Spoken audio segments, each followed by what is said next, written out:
Hello everyone, Erik here with a flight video and review of the Diamond twin motor RC plane. Now I came very close not to even reviewing this plane because as you will see in the video, it's not an easy plane to just pick up and fly right away. But after learning the controls, it's actually a fun little plane with a very simple remote and a very beautiful scale appearance. I've always loved the look of Diamond airplanes, and the detail they put into this RC plane is amazing for the price of around 40 bucks. I will put a link to the seller that I bought from in the description down below. But just a warning, as of filming this video, it is only available from China, but it did arrive pretty quickly. I believe mine arrived in about 2 weeks. I'll start out with the flight review, and in the end I'll show you how this thing gets put together. The controls are throttle on the left stick and variable left and right speed on the right stick. There are no servos on this plane. All the control is done through varying the speed of the motors. So if you're used to flying 3 or 4 channel planes, the controls on this plane will feel a little awkward at first. It does take some getting used to, and there's some assembly which I will walk you through and give you some helpful tips to make sure everything goes smoothly.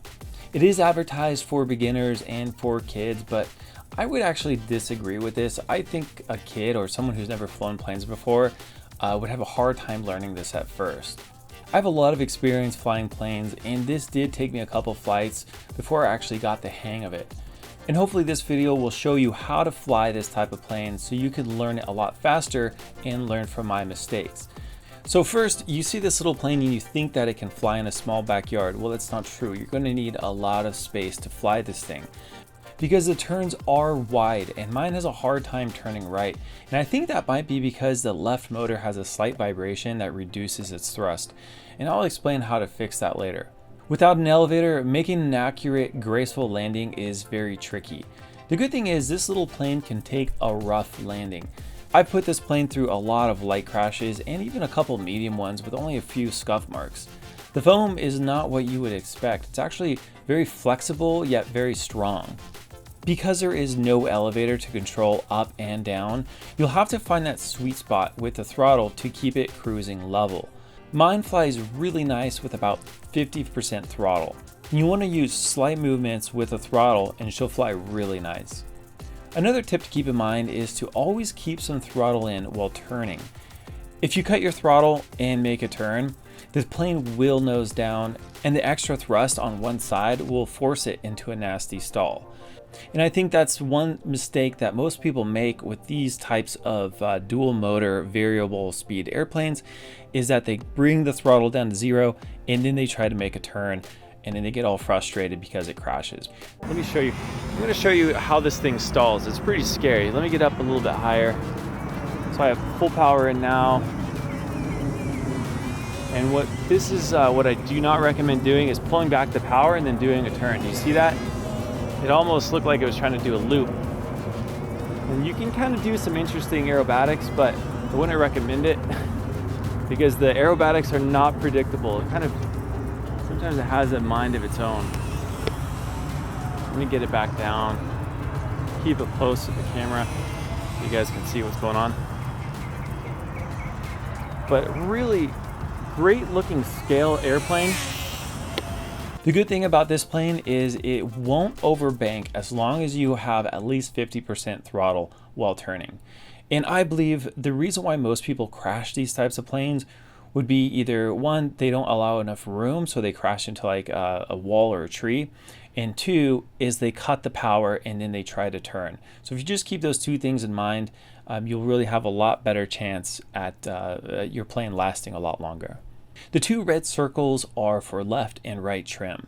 There are 2 buttons up top which will slightly increase how sharp it turns. I played around with those a little bit and I didn't really notice much of a difference. Now, binding the plane should be done on a flat surface without moving the plane. What you want to do is turn on the remote and turn on the plane. Then bring the throttle all the way up and then back down slowly. You should see the blinking light on your control turn solid when it's connected to the plane. So basically, if you want a great looking, low cost park cruiser and don't really care about doing aerobatics, this little plane isn't that bad of a choice. I absolutely love the scale look of it, and you can't really beat the price. The instructions on this thing are not very good, and it actually says it comes with glue. Mine didn't come with any glue, but I just used some 5-minute epoxy and it worked just fine. The wings and tail went on really easy. Now the motors fit inside the cowling without glue, but if you have some silicone sealant, it wouldn't be a bad idea to add a small amount to the motor where it touches the plastic to help with vibrations. This is something I did skip out on, and as I mentioned earlier in the video, my left motor does vibrate pretty bad, which I think is preventing it from making sharp right turns. When you're putting this together, take note on the L and the R on each motor and make sure you're putting them in the correct left or right cowling, because each cowling, they're not identical. One will go on the left side and one will go on the right side. The main board has a MR for motor right and ML for motor left, as you can see in this photo. Just plug them into the correct spot. There's no need for any soldering, which is really nice. Now to keep the wires from hanging down, I added some clear tape along the groove to keep it flush with the bottom of the plane. Now in this photo here, I made a mistake. You can actually see the nose wheel on the left side, and I put that in on accident. This tool here is for prying off the propellers if you need to replace one. This kit does come with a couple extra propellers. I didn't glue the bottom plate on. I don't think you really have to. I just added a little bit of tape just in case I needed to get access to it later. And make sure not to glue the rear elevator. A small amount of tape will hold it in place just fine, so you can adjust the angle. Now in the instructions, it does have a little graph to show you to adjust the angle of the back elevator depending on your elevation. For mine, I'm at 1,000 feet and the air is a little bit thinner here compared to if you're flying this thing at sea level. And so what I did originally is I put it with just a very slight nose up, and that actually was too much for this plane. I went back and just put it flush and level, as you can see here, and it flies just fine. But if you're flying up maybe at like 5,000 feet or more, you might have to adjust that to account for the thinner air.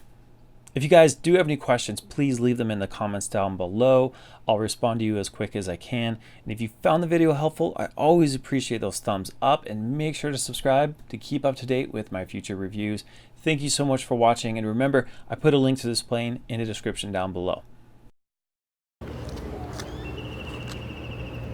Okay, now I'm going to show you how this thing taxis. There's no way I could take off from here. It's just too small of an area. As you see from the flight footage, you really need a lot of space to fly this thing. Even though it's a small plane and very simple controls, you definitely need a big park. So if you're going to be taking this off from the ground, maybe a huge open parking lot. But let's go ahead and just test it out.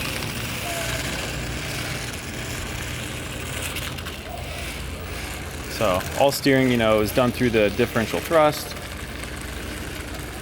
It's kind of, you make okay turns.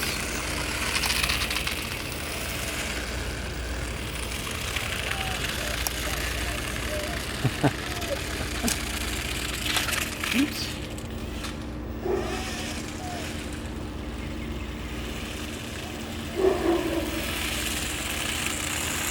It's a little scary because when you go to turn, it just speeds up.